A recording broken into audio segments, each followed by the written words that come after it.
Malaysia aims to foster strategic trust among nations as ASEAN chair. Approach to addressing hardcore poverty covers all races.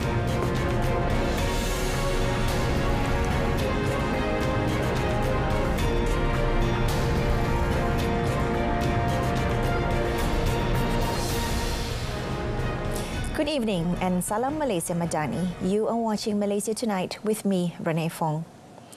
Malaysia is committed to building strategic trust among nations through ongoing dialogues, diplomacy and goodwill during its ASEAN chairmanship in 2025. At the unveiling of the hibiscus-inspired logo and theme Inclusivity and Sustainability for the ASEAN-Malaysia Chairmanship 2025, Foreign Minister Datuk Seri Muhammad Hassan said by working alongside member states, Malaysia seeks to extend its economic partnerships to countries beyond its borders.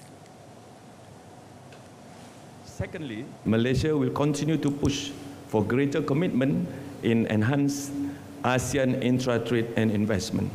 We will also ensure that ASEAN will be able to leverage on advances in sciences, technology and innovation and harness the benefits of digital transformation and new technologies. Highlighting the key priorities through the chairmanship, he said Malaysia will ensure that the elements of inclusivity and sustainability, which is the theme for 2025, take centre stage in our regional community building efforts. Laos on 11th October 2024 officially handed the ASEAN chairmanship to Malaysia during the 44th and 45th ASEAN summits in Vientiane. Prime Minister Datuk Seri Anwar Ibrahim accepted the ASEAN chair gavel from his Lao counterpart, Sonexay Sivanton.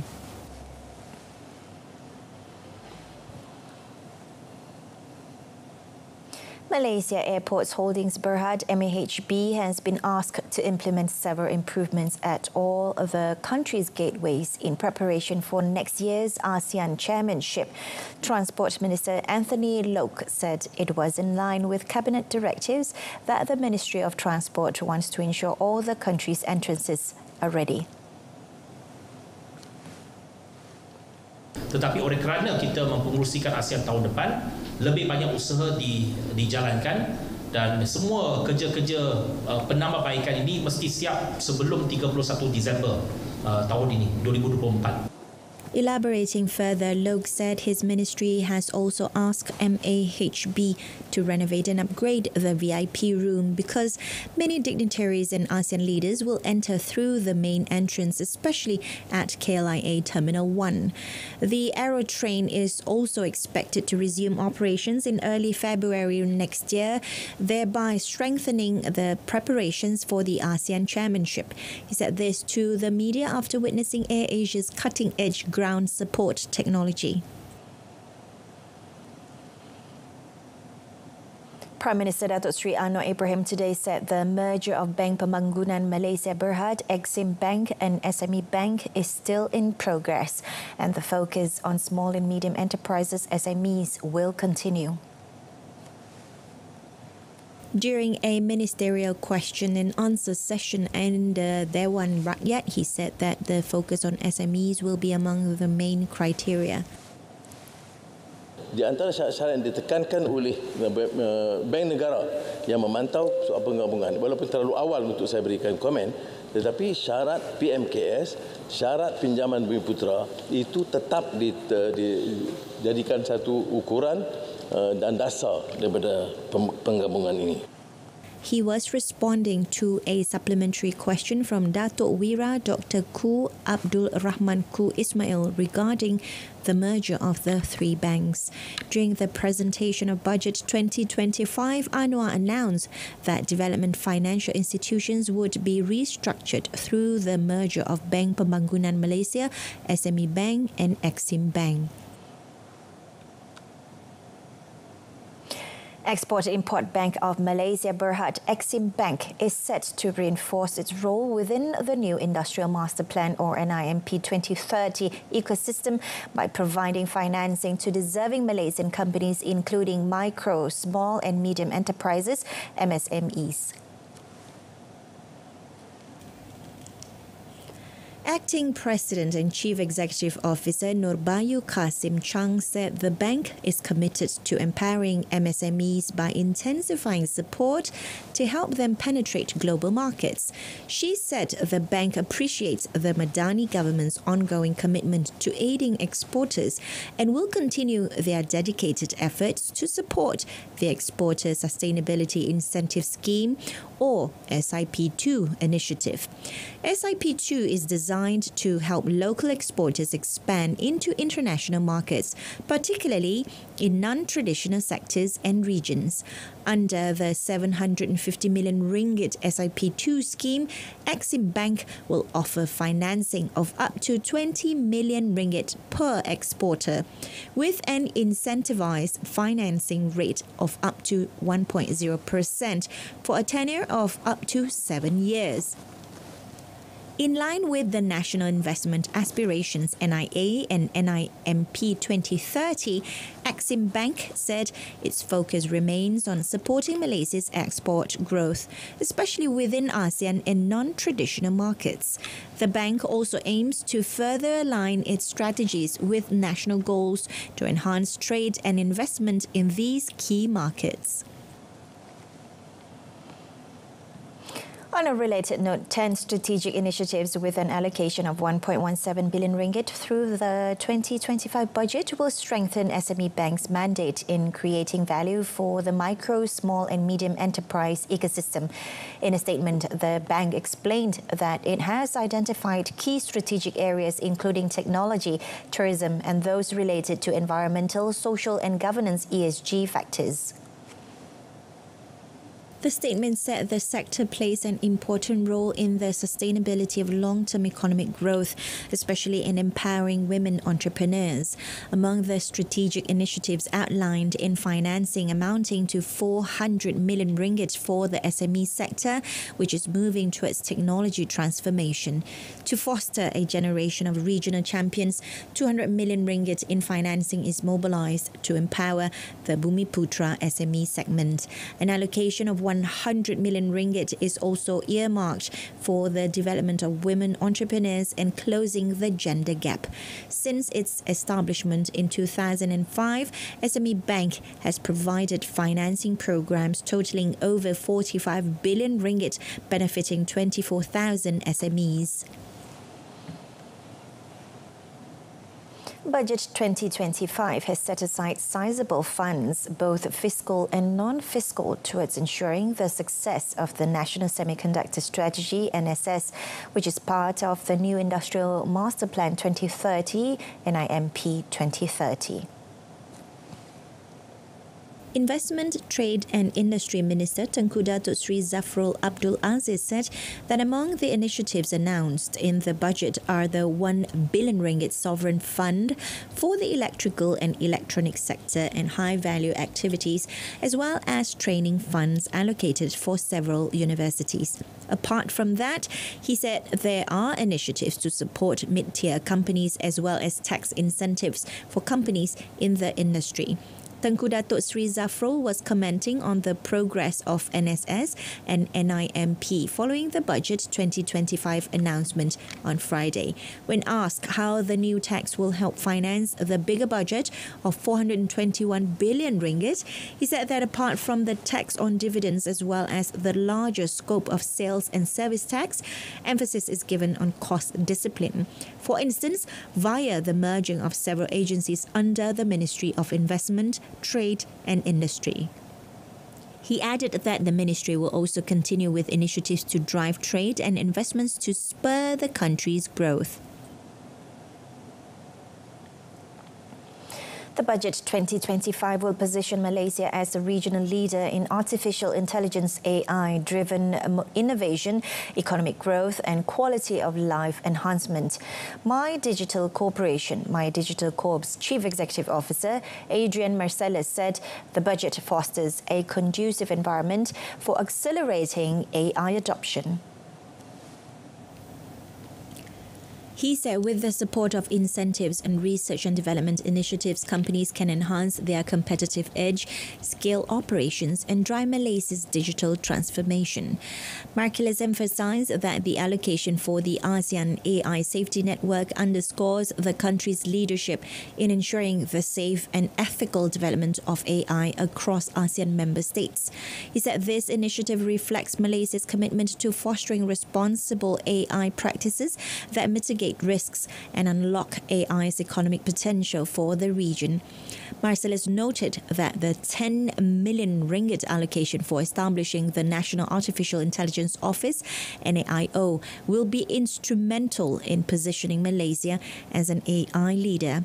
And according to My Digital Core, Budget 2025 strongly emphasizes promoting high-tech sectors including AI, robotics and the Internet of Things, IoT.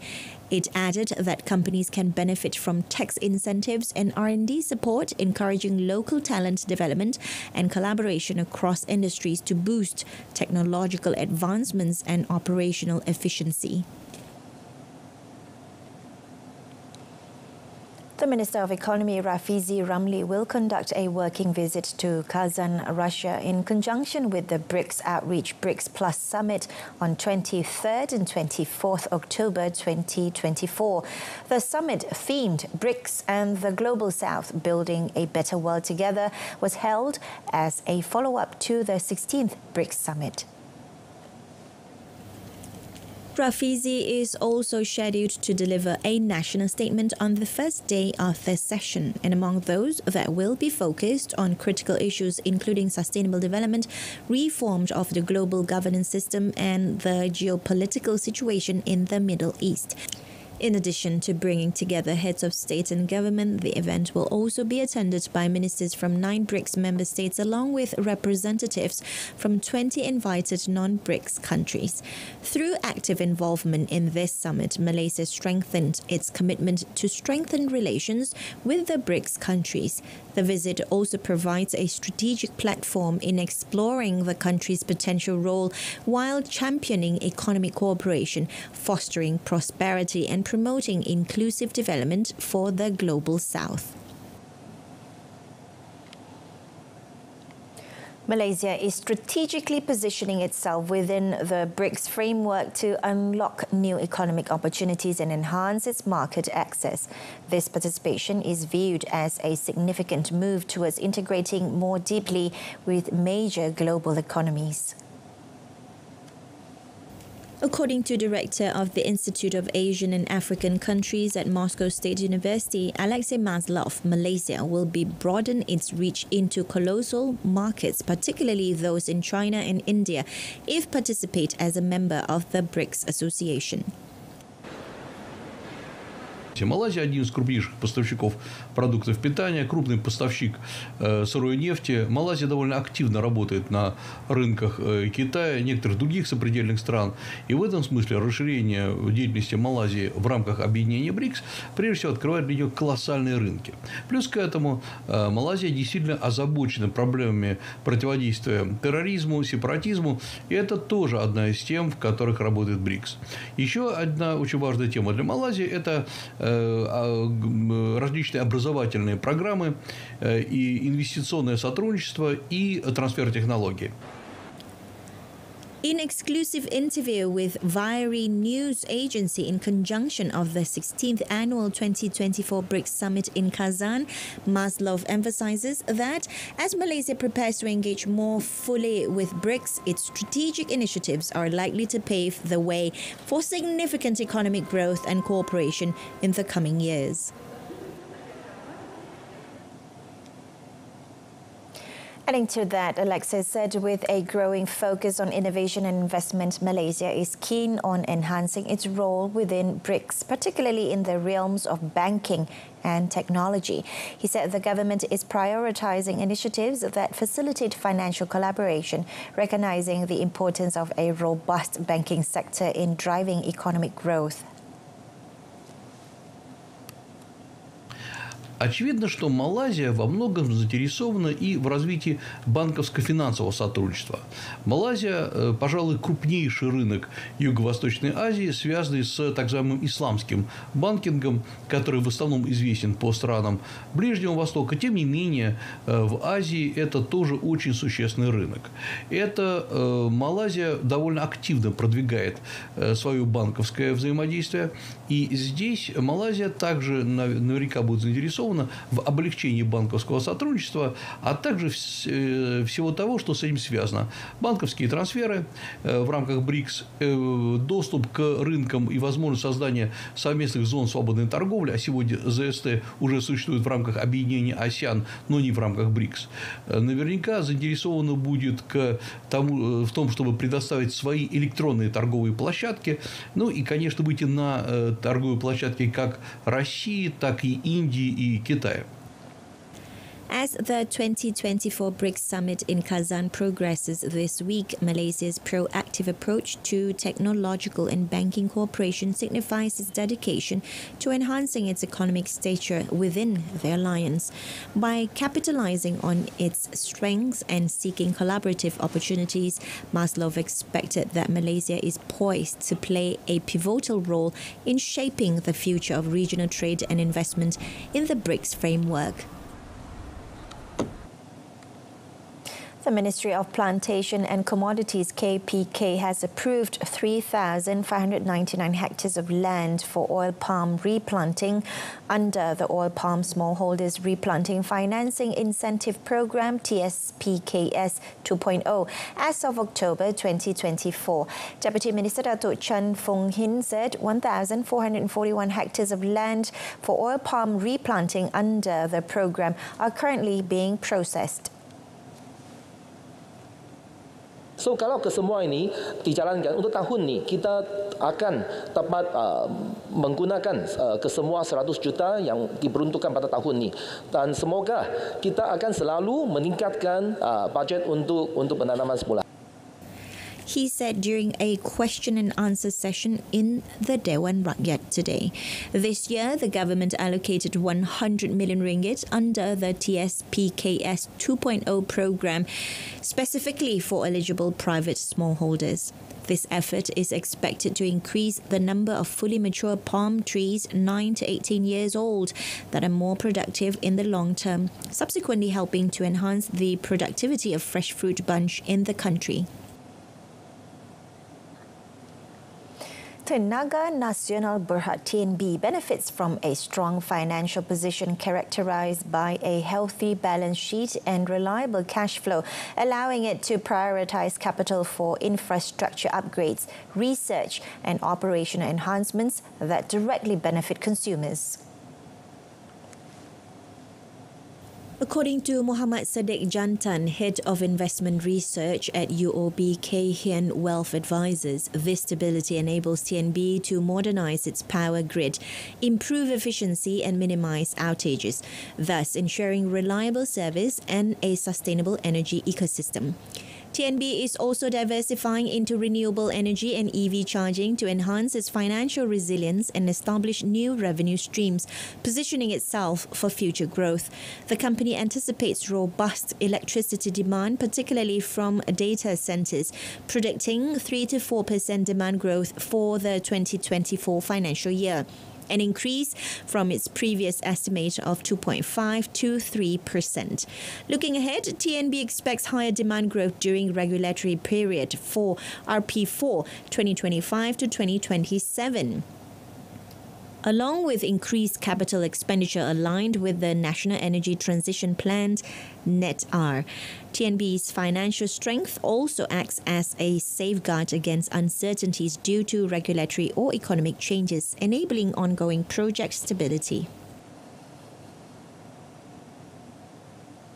The Institute of Internal Auditors Malaysia IIA Malaysia has welcomed the Budget 2025 announcement, commending the government's substantial allocation to enhance governance, integrity and audit functions within the public sector. IIA Malaysia President Muhammad Khaizir Shahari said these measures are seen as critical enablers in building a resilient economic environment underpinned by transparency and accountability. Budget 2025 has allocated 360 million ringgit to the Malaysian Anti-Corruption Commission MACC and 200 million ringgit to the National Audit Department NAD to strengthen public sector oversight, particularly in auditing government-linked companies and entities receiving public funds. Additionally, Muhammad Khaizir says amendments to the Audit Act also allow for more robust auditing of public fund management and underscore the government's commitment to good governance. Furthermore, he said the budget's provisions for anti-corruption initiatives, including increased powers for MACC and the introduction of the Freedom of Information Bill, are expected to enhance transparency across the public and private sectors. He said IIA Malaysia remains committed to advancing the internal audit profession and equipping auditors with the necessary tools to meet the growing expectations of transparency and integrity. As Malaysia is at a critical point in its green energy transition, energy storage is key to the transformation as it allows for effective management of renewable energy (RE) and supports the development of a sustainable, low-carbon future. Cheetah Global Berhad Executive Director of Energy Division Aimi Aizal Nasharuddin, through a statement, said while Malaysia incorporates more RE into the grid, the focus must be on developing resilient and flexible systems that can meet evolving demands. He said with battery energy storage systems BESS, like the Malaysia Battery Energy Storage System MyBESS, not only Malaysia is setting a foundation for energy security but also delivering a firm supply of RE at cost-competitive tariffs. Under Budget 2025, the government has prioritised enhancing the national energy infrastructure with a significant investment of 16 billion ringgit to modernise the transmission and distribution networks that will support the integration of RE sources and facilitate Malaysia's transition towards net zero emissions by 2050. Additionally, it continues to push for green technology adoption through initiatives like the extension of the Net Energy Metering NEM program and the Green Technology Financing Scheme. The Malaysia External Trade Development Corporation, MATRADE, targets 1 billion ringgit in export sales from the upcoming MIHAS at Dubai at the Dubai World Trade Center. And about 250 Malaysian companies will participate in the inaugural MIHAS at Dubai, which also coincides with the Middle East Organic and Natural Product Expo from 18th to 20th November 2024. In a statement, the chairman of MATRADE, Datuk Sri Riza Nine American, said this will be the first international event overseas with the largest Malaysian companies' participation led by MATRADE. This event is poised to capitalise on the vast potential of the halal market in the Middle East, further solidifying its status as a globally recognised trade show. Additionally, the event plays a key role in positioning Malaysia as a leading figure in the international halal landscape. Companies participating in MIHAS at Dubai are involved in sectors such as food and beverage, beauty, agriculture and environment, Muslim-friendly travel, as well as halal logistics. MIHAS at Dubai would be a stepping stone for MATRADE to strengthen the effort to internationalize MIHAS, especially in the Middle East.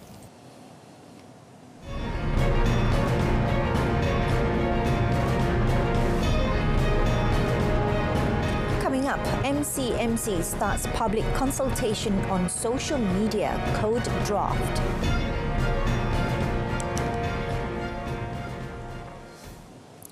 Prime Minister Dato' Sri Anwar Ibrahim emphasised that the government's approach to addressing hardcore poverty is inclusive and non-discriminatory, ensuring that all citizens in need, regardless of race, receive assistance, while acknowledging that the majority of the poor people in the country are among the Malay and Bumiputra communities.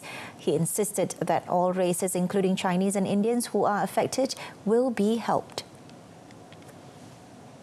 Speaking during the minister's question time in the Dewan Rakyat today, he said the notion that efforts to eradicate poverty are solely focused on Malays is not true. Tentunya jumlah ini besar dan jumlah majoriti kepada masyarakat Melayu. Jadi saya harap dengan penjelasan ini jelas, dan kalau ada kenyataan di sebaliknya, itu boleh maklum kepada saya. Kerana ini bertentangan dengan dasar kita. Siapa saja termasuk golongan pemakai tiga, asalkan dia warga negara, dia wajib dibantu tanpa diskriminasi. The Prime Minister added that the cooperation between federal and state government agencies has contributed to the increase in new registrations for the hardcore poor, thus facilitating the government's efforts to lift them out of poverty. The Malaysian Communications and Multimedia Commission, MCMC, has initiated a public consultation on the Draft Code of Conduct (COC) Best Practices for Internet Messaging Service Providers and Social Media Service Providers, which runs from today until 5th November. In a statement, MCMC said that the public consultation aims to gather input and feedback from service providers, the public industry players and relevant stakeholders following the introduction of the social media and internet messaging services licensing by the government, which was gazetted on 1st August and will come into effect on 1st January next year. MCMC strongly encourages participation from service providers, the public and all interested stakeholders in the public consultation process, as it offers an opportunity for all parties to contribute to policies that will shape the future of the online environment in Malaysia. And according to MCMC, the goal of the Draft Code of Conduct Best Practices is to create a safe online environment for Malaysians, particularly for children and vulnerable groups who are at high risk of exposure to harmful content. The draft outlines best practices to be adopted by service providers licensed under the Communications and Multimedia Act 1998. The Education Ministry welcomes the announcement of 11 Permata Kurnia centres which provide preschool education and early intervention for children with autism, as well as the establishment of 2 schools focused on children with special needs in Johor and Sabah. Minister Fadlina Sidek said the announcement made during Budget 2025 underscored that all children would greatly benefit from the allocation, including through the construction of new schools, as well as the continued commitment to improving dilapidated schools. Bantuan-bantuan yang lain termasuk rancangan makanan tambahan yang akan memberikan impak kepada kanak-kanak miskin, begitu juga dengan elawan-elawan yang terkait rapat dengan di pedalaman, begitu juga dengan pembangunan sukan dan juga sekolah-sekolah daif yang masih kita teruskan komitmen kita. Jadi tidak ada satu pun segmen anak-anak kita ini yang terpinggir. She said this after appearing on the Selamat Pagi Malaysia program today. The Education Ministry has pledged that the welfare of children will not be neglected following the historic allocation of 64.1 billion ringgit provided in the 2025 budget, the largest in the nation's history. The allocation exceeds the 58.7 billion ringgit provided to the ministry this year.